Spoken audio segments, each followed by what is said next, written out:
नमस्कार दोस्तों, एडुटेरिया क्लासेस में आपका स्वागत है। आज 22 जून है। इस वीडियो में हम लोग कल का 21 जून और 22 जून दोनों का करंट अफेयर्स के 20 क्वेश्चंस को देखते हुए चलेंगे। उम्मीद करेंगे यह वीडियो आपके एग्जाम के लिए काफ़ी फायदेमंद होगा। तो यह वीडियो देखने के लिए रेगुलर बेसिस पे चैनल को सब्सक्राइब कर लीजिए, साथ साथ बेल आइकन प्रेस कर लीजिए। चलिए शुरुआत करते हैं।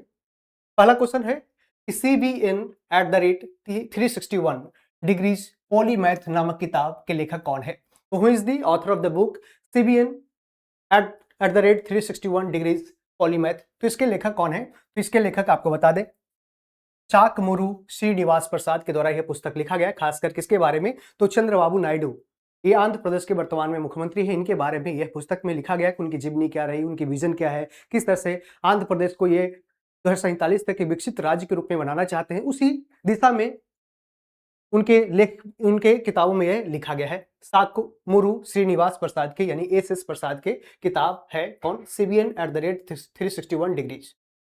चलिए आगे बढ़े। और यहाँ पे चेतन भगत के भी कुछ पुस्तक के नाम आपको याद रखना है, जिसमें आपको क्या है तो 5 पॉइंट संबंध नहीं आपने पढ़ा होगा तो इसको जाकर पढ़ भी सकते हैं। 5 पॉइंट संबंध हो गया, 2 स्टेट्स हो गया, हाफ गर्लफ्रेंड हो गया।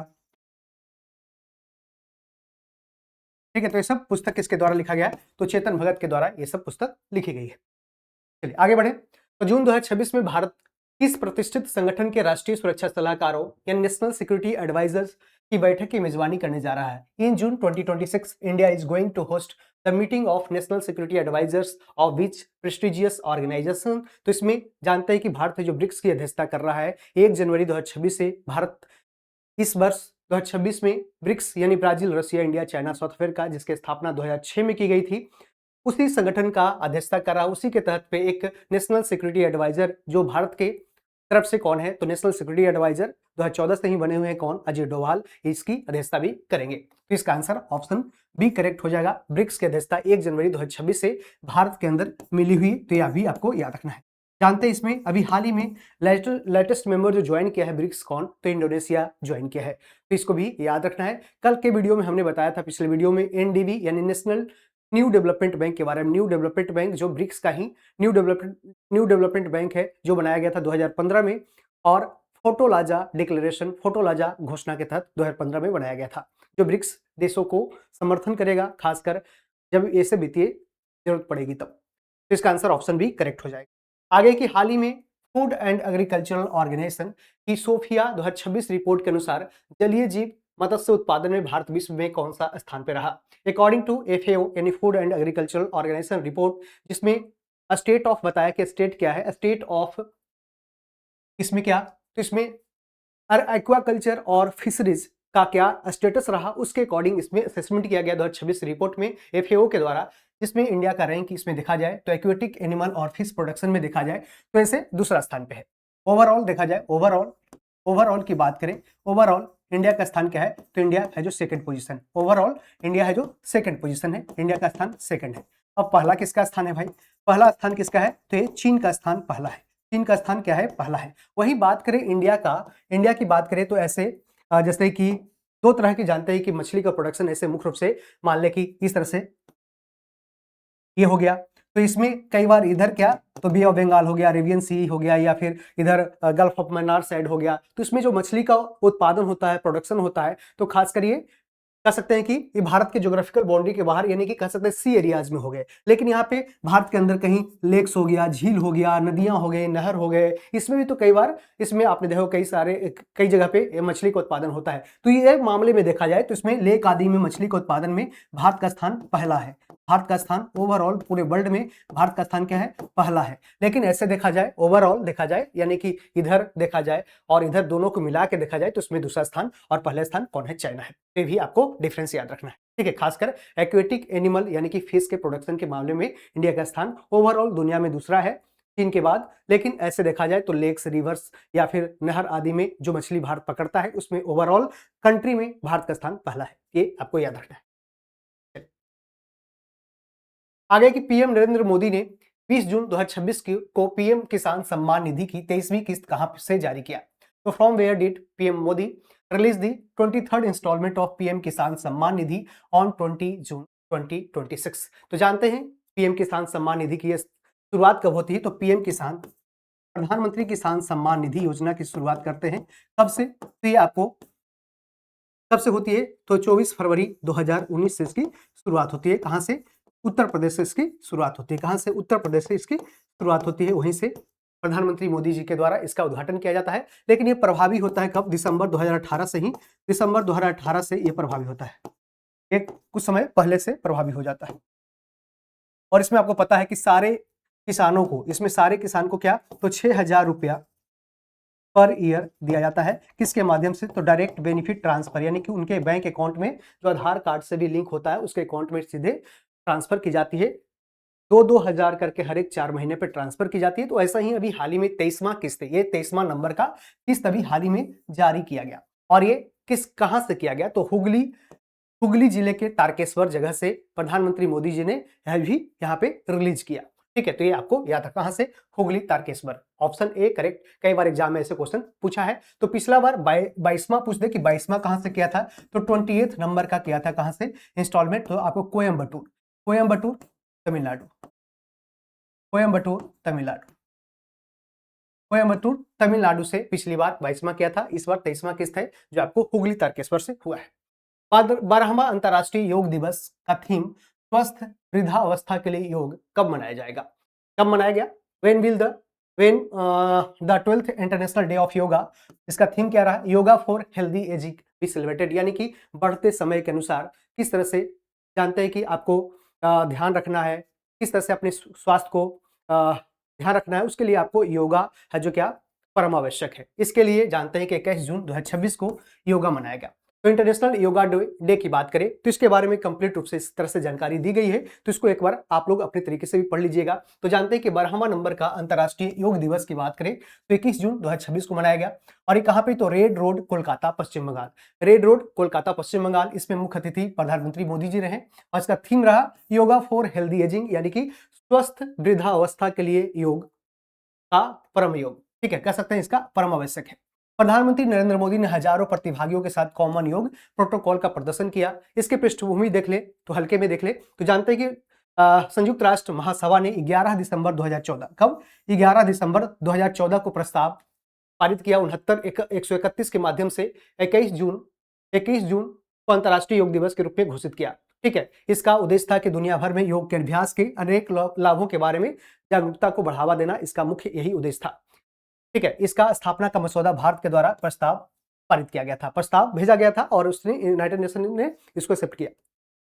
ठीक है, इसमें 175 सदस्य देशों ने इसका समर्थन किया और प्रधानमंत्री नरेंद्र मोदी ने संयुक्त राष्ट्र महासभा के 69वें सत्र के उद्घाटन के दौरान अपने संबोधन में इस प्रस्ताव को पहली बार रखा था। ठीक है, तो योग केवल व्यायाम नहीं है, यह जीवन जीने की कला है, प्रधानमंत्री मोदी के द्वारा भी ये कहा गया। तो महत्वपूर्ण यहाँ तथ्य देख सकते हैं कि अंतर्राष्ट्रीय योग दिवस 21 जून, संयुक्त राष्ट्र के द्वारा घोषणा 11 दिसंबर 2014 को होती है। यूएन रेजोल्यूशन क्या होता है? 69/131 और इसमें प्रस्ताव रखा भारत, समर्थन करने वाले देश 175 रहे। 21 जून 2015 को प्रथम योग दिवस मनाया गया। स्वस्थ वृद्धावस्था के लिए योग इस बार इसका थीम रहा। पहली बार देख सकते हैं जो मनाया गया उसका थीम रहा 2015 में तो सौहार्द और शांति के लिए योगा। पिछली बार 2025 में मनाया गया था, उसका थीम था एक पृथ्वी एक स्वास्थ्य के लिए योग। 2026 में एक स्वस्थ वृद्धावस्था के लिए योग रहा। ठीक है, 2015 में राजपथ नई दिल्ली मनाया गया, जबकि 2025 में विशाखापट्टनम आंध्र प्रदेश, 2026 में रेड रोड कोलकाता पश्चिम बंगाल। तो ये लोकेशन और इसके बारे में जो इंपॉर्टेंट हाइलाइट्स थे उसको हमने बताने का प्रयास किया। जानते योग के लाभ होते हैं कि मानसिक शांति मिलेगा, शारीरिक लचीलापन बढ़ता है, हृदय स्वास्थ्य में भी सुधार होता है, साथ साथ इसमें तनाव कम करता है, रोग प्रतिरोधक क्षमता भी बढ़ता है। तो इस तरह से क्या इसके कुछ बेनिफिट्स हैं जिसको आपको ध्यान में रखते हुए चलना है और आपको भी योगा करते हुए चलना है। राष्ट्रीय हरित प्राधिकरण एनजीटी नेशनल ग्रीन ट्रिब्यूनल के द्वारा धसान नदी में रेत खनन की पर्यावरणीय मंजूरी रद्द करने के कारण यह नदी चर्चा में रही। धसान नदी निम्नलिखित में से कौन सी नदी की एक सहायक नदी है? तो बेतवा, चंबल या यमुना या केन। तो इसमें दिए गए ऑप्शन के अकॉर्डिंग अभी देख सकते हैं कि यहाँ पे क्या हुआ, रेत खनन की पर्यावरणीय मंजूरी रद्द किया गया है इसके द्वारा नेशनल ग्रीन ट्रिब्यूनल एनजीटी की बात करें, नेशनल ग्रीन ट्रिब्यूनल एनजीटी, जानते हैं कि एनजीटी की स्थापना कब होती है? 2010 में होती है और उस समय कौन सा 5 ईयर प्लान चलता है? तो 11th 5 ईयर प्लान चलता है। 11th 5 ईयर प्लान कई बार एग्जाम में पूछा है, कौन से 5 ईयर प्लान के समय इसका है जो स्थापना किया जाता है। ठीक है, और ये मुख्य रूप से 2007 से 2012, 2007 से लेके 2012 के समय में इसकी स्थापना होती है। और जानते हैं कंप्लीट ये नेचुरल जस्टिस पे आधारित है, यानी कोई भी सीआरपीसी आईपीसी को कोड को ये नहीं मानता है। कंप्लीट नेचुरल जस्टिस यानी कि इन्वायरमेंट के प्रोटेक्शन के लिए ऐसे इसको बनाया गया है। खासकर ऐसे सुप्रीम कोर्ट में बहुत सारे इन्वायरमेंटल केसेस जो पेंडिंग में चले जाते थे, उसी के उद्देश्य से, उसी को सोल्व करने के उद्देश्य से एक अलग एनजीटी नेशनल ग्रीन ट्रिब्यूनल है जो सुप्रीम कोर्ट के द्वारा इसको बनाया गया था। तो अभी हाल ही में बेतवा में ऐसा किया गया है, जो मध्य प्रदेश में ऐसा ये नदी बहता है। जानते हैं कि केन बेतवा नदी है जो पहला रिवर लिंकिंग प्रोजेक्ट बनाया गया था। Ken Betwa river linking project, इसका मकसद है कि आसपास के क्षेत्र में, खासकर इसमें जो बुंदेलखंड के एरिया है जहां पे कह सकते हैं पानी ज्यादा नहीं उपलब्ध होता था, वहां पे एग्रीकल्चर काफी इफेक्ट होते थे, जिस कारण से वहां पे पानी पहुंचाने के लिए केन बेतवा लिंकिंग प्रोजेक्ट पहली बार है जिसको भारत में शुरू किया गया था, जो एक रिवर लिंकिंग प्रोजेक्ट था। हाल ही में 200 टी20 अंतरराष्ट्रीय मैच खेलने वाली दुनिया की पहली क्रिकेटर कौन बनी है? तो who recently became the first cricketer in the world to play 200 टी20 इंटरनेशनल्स। तो अभी हाल ही में भारतीय महिला क्रिकेट टीम की कप्तान है, कौन है? तो इनका नाम है हरमनप्रीत कौर। हरमनप्रीत कौर 200 इंटरनेशनल टी20 खेलने वाली पहली ऐसी अंतरराष्ट्रीय क्रिकेटर बनी है। चाहे वो मेल हो चाहे फीमेल हो, दोनों कैटेगरी में देखा जाए तो पहली ऐसी क्रिकेटर बनी है। ठीक है, कौन है? हरमनप्रीत कौर। अभी जानते हैं कि हरमनप्रीत कौर पहली बार भारतीय महिला टीम को वनडे का वर्ल्ड कप जिताने में सफल रही। ठीक है, तो ये भी आपको ध्यान रखना है। आगे बढ़े कि विश्व के सर्वश्रेष्ठ कला और सांस्कृतिक शहरों की सूची में कौन से भारतीय शहर को अभी हाल ही में 18वां स्थान मिला है? तो which Indian city secured the 18th position in the list of the world best art and cultural cities? तो जानते हैं कि इसमें दिए गए ऑप्शन के अकॉर्डिंग इसका आंसर राजस्थान की राजधानी जयपुर हो जाएगा, क्योंकि जयपुर अपने कला क्षेत्र के लिए काफी प्रसिद्ध है। वहां पे आपने देखा कि हवा महल भी है, साथ साथ वहां और भी ऐसे पुराने जो महल है और वहां के जो जिंदा दिली वहां के जो शहर में दिखता है, जिस कारण से इसको अभी हाल ही में वर्ल्ड का best art and cultural city के रूप में इसको बनाया गया है। तो जयपुर इसका पहला स्थान, आंसर हो जाएगा क्या? जयपुर हो जाएगा। ये आपको ध्यान रखते हुए चलना है। ठीक है, और वही बात करें पहला स्थान कौन है, तो पहला स्थान लंदन हो जाएगा। दूसरा स्थान कौन है? दूसरा स्थान आपको पेरिस हो जाएगा। तीसरा स्थान न्यूयॉर्क हो जाएगा। ठीक है, लंदन, पेरिस और न्यूयॉर्क ऐसे 3 सिटी है जिसे टॉप स्थान में इसे रखा गया। जबकि भारत का 18वां स्थान, भारत में कौन सा पहला शहर है? तो जयपुर है जो पहला स्थान, जिसे दुनिया में 18वां स्थान दिया गया। वैभव सूर्यवंशी ने जून 2026 में कौन सी टीम के खिलाफ मात्र 11 गेंद में अर्धशतक बनाकर लिस्ट ए क्रिकेट इतिहास का नया विश्व रिकॉर्ड अभी हाल ही में बनाया है? तो मात्र इन्होंने 11 गेंद में 50 बना दिया और 29 गेंद में टोटल 94 रन इन्होंने कंप्लीट किया, जिस कारण से ये है जो पहला ऐसा क्रिकेटर 11 गेंद में क्या बना लिए? 50। ठीक है, इसमें 5 चौके, 5 4 और 5 6। ठीक है, तो 5 चौका और 5 छक्का लगाकर इन्होंने कंप्लीट किया अपना हाफ सेंचुरी मात्र 11 गेंद में। और ये कहां से खेल रहे थे? श्रीलंका के खिलाफ खेल रहे थे। भारतीय क्रिकेट टीम में इनका सिलेक्शन सबसे कम उम्र में अभी तक हुआ है, वो क्या? जर्सी टीम में। ठीक है, और ये इंडिया ए के तरफ से ये खेल रहे हैं। ठीक है, तो इसका नाम याद रखना है, कौन? वैभव सूर्यवंशी। अगला है कि टाइम 100 में इकलौती भारतीय खिलाड़ी कौन शामिल है? तो he is the only Indian sports person included in the time 100 list. तो अभी हाल ही में स्मृति मंधाना को इसमें शामिल किया गया है। तो टाइम 100 में शामिल होने वाली पहली कोई ऐसे इंडियन स्पोर्ट्स पर्सन बनी है स्मृति मंधाना। और इसे अभी हाल ही में स्मृति मंधाना को BBC sports women of the year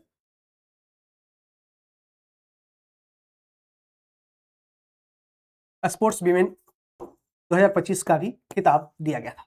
ठीक है, साथ साथ इन्होंने देखा अभी आपने देखा कि ये चाहे वो टी20 हो, चाहे वो टेस्ट हो या फिर वनडे हो, ये तीनों फॉर्मेट में इन्होंने शतक बनाया है। तीनों फॉर्मेट में इन्होंने शतक बनाया है। शतक बनाने वाली पहली महिला खिलाड़ी है। तीनों फॉर्मेट में क्या? 100 बनाई है, सेंचुरी बनाई है। इस कारण से ये तीनों फॉर्मेट में शतक बनाने वाली खिलाड़ी है। और साथ साथ इन्होंने 2026 का इन्होंने क्या किया है? तो इसमें वुमेन प्रीमियर लीग में आरसीबी को यानी रॉयल चैलेंजर्स बेंगलुरु को इन्होंने टाइटल जिताने में भी सफल रहे। तो इसका answer option B Smriti Mandhana हो जाएगा।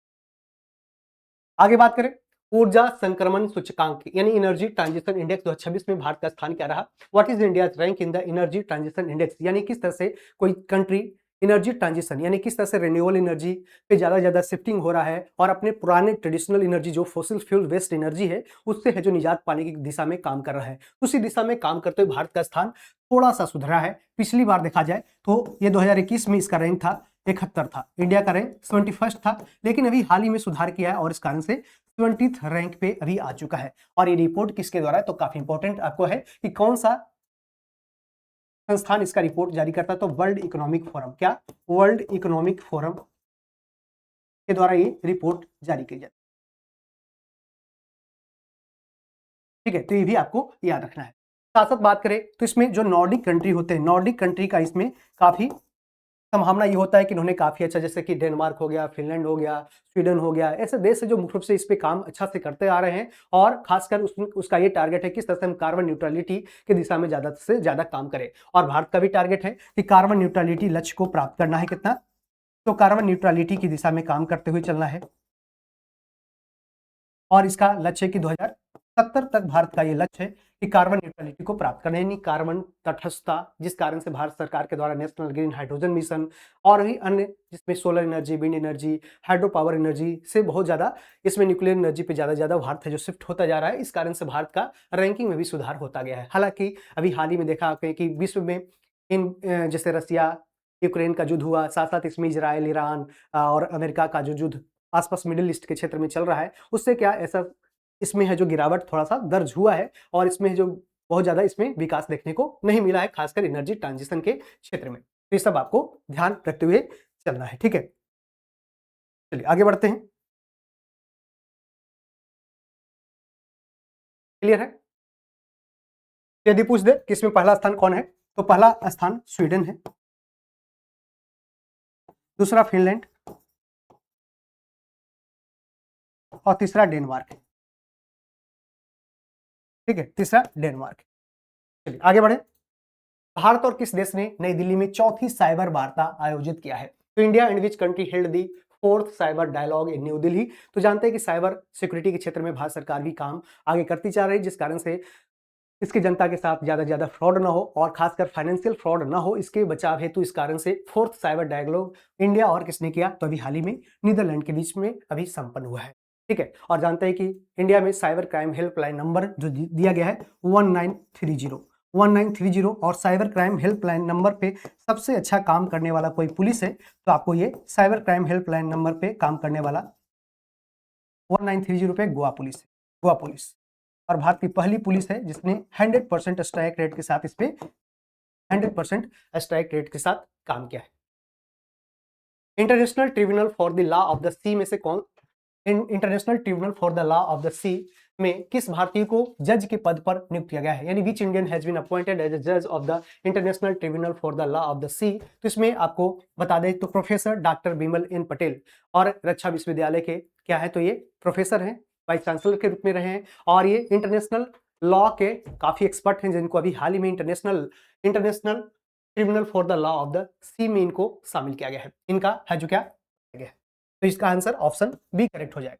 और जानते हैं इसकी स्थापना कब होती है? 1982 में इसकी स्थापना होती है, खासकर यूनाइटेड नेशन कन्वेंशन और law of ocean sea, UN clause. ठीक है, यूएन क्लॉज में के द्वारा 1982 में इसकी स्थापना की जाती है। हाल ही में टेस्ट क्रिकेट में 14,000 रन पूरे करने वाले दुनिया के दूसरे बल्लेबाज के रूप में कौन बने हैं? तो दिए गए ऑप्शन के according who recently become the second batter in the world to complete 14,000 runs in test cricket. तो जानते हैं कि दूसरे ऐसे खिलाड़ी बने जिसने 14,000 या 14,000 से अधिक रन बनाने में टेस्ट क्रिकेट में सफल रहे और इसमें पहला स्थान देखा जाए तो इसमें सचिन तेंदुलकर का है। सचिन तेंदुलकर फर्स्ट पोजीशन पे कौन है? सचिन तेंदुलकर है, सचिन है। और इन्होंने, जिन्हें गॉड ऑफ क्रिकेट कहा जाता है, और इन्होंने 15,921 रन के 21 रन इन्होंने टेस्ट क्रिकेट में बनाए हैं। वहीं अभी जो रूट के द्वारा, जो इंग्लैंड के क्रिकेटर हैं, अभी न्यूजीलैंड के खिलाफ मैच खेल रहे थे और इसमें उन्होंने क्या तो इसमें इस तरह से 14,000 रन अपना टेस्ट क्रिकेट में कंप्लीट किया। बाकी विराट कोहली का रन इनसे भी पीछे है और लगभग 9,000 के आसपास ही टेस्ट क्रिकेट में रन है। ठीक है, तो इसको याद रखना है। वित्तीय कार्रवाई कार्यबल यानी फाइनेंशियल एक्शन टास्क फोर्स के इतिहास में पहली बार कौन से भारतीय अधिकारी को संगठन का उपाध्यक्ष अभी हाल ही में नियुक्त किया गया है? तो which Indian official has been appointed as the vice president of the financial action task force for the first time in the ongoing history in the organisation history. तो एफएटीएफ की बात करें तो उसमें विवेक अग्रवाल को विवेक अग्रवाल को बनाया गया। किसको? विवेक अग्रवाल को बनाया गया, जबकि अजय बंगा जानते हैं कि वर्ल्ड बैंक के अभी अध्यक्ष है। शक्तिकांत दास प्रधानमंत्री मोदी जी के क्या है? तो ये प्रिंसिपल सेक्रेटरी 2 है और साथ साथ ये आरबीआई के पूर्व गवर्नर भी रह चुके हैं। यहाँ देख सकते हैं एफएटीएफ के बारे में थोड़ा सा इंफॉर्मेशन भी आपको पता होना चाहिए कि अभी वर्तमान में कौन? तो विवेक अग्रवाल को जो सचिव रहे संस्कृति मंत्रालय भारत सरकार के, उनको अभी बनाया गया है। तो एफएटीएफ का उपाध्यक्ष इनका बनाया गया है जुलाई 2026 से लेकर जून 2027, यानी 1 साल का इनका कार्यकाल रहेगा। साथ साथ यहाँ देख सकते हैं कि एफएटीएफ के जो नए अध्यक्ष बने हैं, अध्यक्ष ये उपाध्यक्ष बने हैं। अध्यक्ष कौन है? तो गाइल थॉमसन। गाइल थॉमसन जो यूके के हैं, उनको अध्यक्ष बनाया गया है, गाइल थॉमसन को, और 1 जुलाई 2026 से पदभार संभालेंगे। पूर्व अध्यक्ष एलिसा डे अंद्रा मांद्राजो, जो मैक्सिको के रहने वाले थे। यहाँ देख सकते हैं एफएटीएफ क्या होता है? फाइनेंशियल एक्शन टास्क फोर्स, जिसमें ग्रे लिस्ट होता है, ब्लैक लिस्ट होता है। तो ग्रे लिस्ट में कुछ छूट के साथ उसको है जो आगे काम करने की इजाजत मिलती है, लेकिन ऐसे ब्लैक लिस्ट में बता दें कि कुछ कंट्री को शामिल किया जाता है, जिसमें खासकर ऐसे मनी लॉन्ड्रिंग हो गया या फिर हवाला आदि के माध्यम से जो पैसा का लेन देन होता है उसे रोकने का प्रयास करना। तो देख सकते हैं कि एफएटीएफ में पहली बार भारत बना है उसका उपाध्यक्ष। तो भारत की वैश्विक उपलब्धि को देखा जाए तो इस तरह से समझ सकते हैं। तो मनी लॉन्ड्रिंग और आतंकवादी वित्त पोषण के खिलाफ बड़ी जिम्मेदारी, यानी कि किस तरह से मनी लॉन्ड्रिंग करके फाइनेंशियल एडजस्टमेंट करना है किसको? तो आतंकवाद को बढ़ाने के, इसके रोकने का प्रयास कौन करता है? एफएटीएफ करता है। और उसके माध्यम से तो ग्रे लिस्ट और ब्लैक लिस्ट करके, यानी कुछ कंट्री ऐसे सपोर्ट करती है आतंकवाद को, तो उसको मनी लॉन्ड्रिंग आदि संबंधित हो तो उसको रोकने का प्रयास करती है, और उसका से आतंकवाद को रोकने का प्रयास करता है, खासकर उसके फाइनेंशियल ट्रांजेक्शन को रोककर। तो एफएटीएफ क्या है? इसकी स्थापना 1989 में इसकी स्थापना होती है। हेडक्वार्टर इसका कहाँ है? पेरिस, फ्रांस में। इसमें वर्तमान में 40 सदस्य और 200 प्लस इसके और भी इसमें सदस्य जुड़े हुए हैं। ठीक है। मनी लॉन्ड्रिंग, आतंकवादी वित्त पोषण और वित्तीय अपराध पे इसका रोक लगाना इसका मुख्य उद्देश्य है। भारत की उपलब्धि देख सकते हैं कि एफएटीएफ म्यूचुअल इवैल्यूएशन प्रक्रिया का सफल नेतृत्व और भारत की विनियामक अनुपालन प्रणालियों और कानूनी ढांचा को एफएटीएफ नेटवर्क के द्वारा मान्यता प्राप्त है। ठीक है। इसमें वैश्विक स्तर पर भारत की प्रतिष्ठा में वृद्धि हुई, आतंकवाद के खिलाफ मजबूत कदम, वित्तीय प्रणाली पर वैश्विक विश्वास और नीति और रणनीतियों को आकार देने में इसकी भूमिका को आंका गया। तो इस कारण से भारत की इंपॉर्टेंस बढ़ता जा रहा है, खासकर ग्लोबल क्षेत्र में। अगला प्रश्न है कि नीट यूजी पुनर्परीक्षा से पहले मॉक ड्रिल आयोजित की गई, यह कौन सी संस्था के द्वारा आयोजित की गई? तो a mock drill was conducted before the NEET UG re examination, which organisation conducted it? तो जानते हैं कि नेशनल टेस्टिंग एजेंसी यानी कि एनटीए के द्वारा भी हाल ही में जानते हैं कि कल इसका एग्जाम हुआ, और इसमें अलग अलग जगहों पे इसका एग्जाम सफलतापूर्वक री नीट का हुआ। और खासकर जानते हैं कि नीट एग्जाम के बाद जो पूरी तरह से इसको जो पेपर लीक हुआ था उसके माध्यम से बहुत ज़्यादा सरकार को किरकिरी सुननी पड़ी, और खासकर जो कांग्रेस जनता पार्टी के द्वारा भी डिमांड की गई और भी जनता के द्वारा डिमांड की गई। खासकर इसका मुख्य उद्देश्य था कि किस तरह से जो एजुकेशन मिनिस्टर धर्मेंद्र प्रधान है तो उनको है जो पद से हटाना था, और खासकर बच्चों के लिए सही तरीके से एग्जाम हो सके। जानते हैं कि पेपर लीक की समस्या है जो बढ़ती जा रही है, और इस कारण से इसे रोकने का प्रयास सरकार के द्वारा किया गया, और इसमें हवाई जहाज के माध्यम से, एयरफोर्स की मदद से है जो अलग अलग सेंटरों पे इसको पेपर को पहुंचाया गया और सही तरीके से पेपर को लिया गया। हालांकि कुछ जगह पे सेंटर पे ऐसा है कि अभी भी पेपर लीक के कुछ चांसेस आ रहे थे। ठीक है। जिसमें कुछ लोग सरकार एनटीए के द्वारा इसको है जो पकड़ा भी गया है। ठीक है। तो NTA national testing agency ministry of education यानी कि शिक्षा मंत्रालय के तहत काम करती है और खासकर इसे एग्जाम कंडक्ट कराती है। हाल ही में प्रसिद्ध घड़ी निर्माता कंपनी रोलेक्स ने किसे अपना नया ग्लोबल ब्रांड एम्बेसडर अभी हाल ही में नियुक्त किया है? तो recently who has the renowned watch maker Rolex appointed as its new global brand ambassador? तो इसमें प्रियंका चोपड़ा को, किसको? प्रियंका चोपड़ा को रोलेक्स ने अपना brand ambassador, global brand ambassador बनाया है। जबकि आलिया भट्ट की बात करें तो आलिया भट्ट जानते हैं कि किसका है? तो लिवाइस का ब्रांड एम्बेसडर के साथ साथ यहाँ पे इसके ब्रांड एम्बेसडर कौन है? आलिया भट्ट। पूर्वोत्तर के सबसे बड़े ऑर्गेनिक मसाला प्रोसेसिंग प्लांट का उद्घाटन अभी हाल ही में कौन से राज्य में किया गया है? तो पूर्वोत्तर के सबसे बड़े ऑर्गेनिक मसाला प्रोसेसिंग प्लांट का उद्घाटन कौन से राज्य में किया गया है? तो इसका अभी हाल ही में मेघालय में किया। कहाँ पे? मेघालय में किया गया। कहाँ? मेघालय में। अभी हाल ही में भारत के पूर्वोत्तर भारत के सबसे बड़े ऑर्गेनिक मसाला, जिसमें इसके बन जाने के कारण वहाँ पे मसाला का प्रोडक्शन ज्यादा हो पाएगा, और ज्यादा यहाँ के ऑर्गेनिक जो मसाला है उसको दूसरे कंट्री के साथ भी और दूसरे राज्यों के साथ भी एक्सपोर्ट करने में सहायक होगी। यहाँ पे किसानों को ज्यादा फायदा देखने को मिलेगा। 10वीं थाईलैंड भारत रक्षा वार्ता जून 2026 में कहां पे इसका आयोजन किया गया? तो इसका आयोजन अभी हाल ही में बैंकॉक में किया गया। कहां पे? थाईलैंड की राजधानी बैंकॉक में इसका अभी हाल ही में 10वीं थाईलैंड भारत रक्षा वार्ता अभी संपन्न हुआ है, जिसमें मुख्य रूप से देख सकते हैं कि ये भारत की तरफ से सत्यजीत मोहंती जो डिफेंस ज्वाइंट सेक्रेटरी है, ये भाग लिया, और खासकर इसमें किस तरह से थाईलैंड के साथ समझौता होना है, किस तरह से डिफेंस कोऑपरेशन है उसके ऊपर बात किया। कौन से राज्य के जसदान पट्टी संकुल को जीआई टैग अभी हाल ही में दिया गया है? तो Jasdan Patti Sankul of which state? Has been awarded the geographical indication tag. तो अभी हाल ही में गुजरात का एक ऐसा नक्काशीदार ऐसा बक्सा है जिसे अभी हाल ही में जीआई टैग दिया गया है, खासकर उस क्षेत्र के लोकेशन को ध्यान में रखते हुए देता है। ठीक है, उम्मीद करें कि यह वीडियो काफी इंपॉर्टेंट रहा होगा। तो चलिए थोड़ा सा हम लोग बात कर लेते हैं कि बिहार एसएससी कर्मचारी बैच के बारे में। यह बैच खासकर one stop solution MCQ batch लाया है, जिसमें आप है जो बिहार एसएससी के कोई भी एग्जाम होते हैं उसकी तैयारी करने के लिए आप है जिसमें जुड़ सकते हैं, चाहे वो लैब असिस्टेंट हो या फिर स्टेनोग्राफर या 10+2 या फिर सीजीएल लेवल। तो सबसे कंप्लीट सिलेबस आपको एमसीक्यू फॉर्मेट में किया जाएगा। साथ साथ इसमें जीत बैच में ज्वाइन करके आप इसकी तैयारी को आगे बढ़ा सकते हैं थ्योरी बैच में। यहाँ इस तरह से एडुटेरिया का एप्लीकेशन डाउनलोड करने के बाद वनडे एग्जाम के सेक्शन में जाएंगे और इस तरह से कर्मचारी बैच और जीत बैच दोनों में से किसी में भी इनरोल कर सकते हैं, या दोनों में से चाहे तो एक साथ भी कॉम्बो ले सकते हैं। और इसका पीडीएफ आपको एडुटेरिया क्लासेस टेलीग्राम चैनल के साथ साथ व्हाट्सअप चैनल को भी आपको फॉलो कर लेना है, जहाँ पे आप इसके अपडेट मिल सके। यहाँ पे फ्री नोट्स के लिए आपको एडिटोरियल क्लासेस टेलीग्राम चैनल पे ज्वाइन करके प्राप्त करना है। ठीक है, बाकी उम्मीद करें कि वीडियो आपके एग्जाम के ओरिएंटेड रहा और काफ़ी समय अच्छा समझ में आ गया होगा। कोई भी ऐसा इशू है तो आप अपनी राय कमेंट बॉक्स में बता सकते हैं। मिलते हैं अगले क्लास में, तब तक thank you, all the best.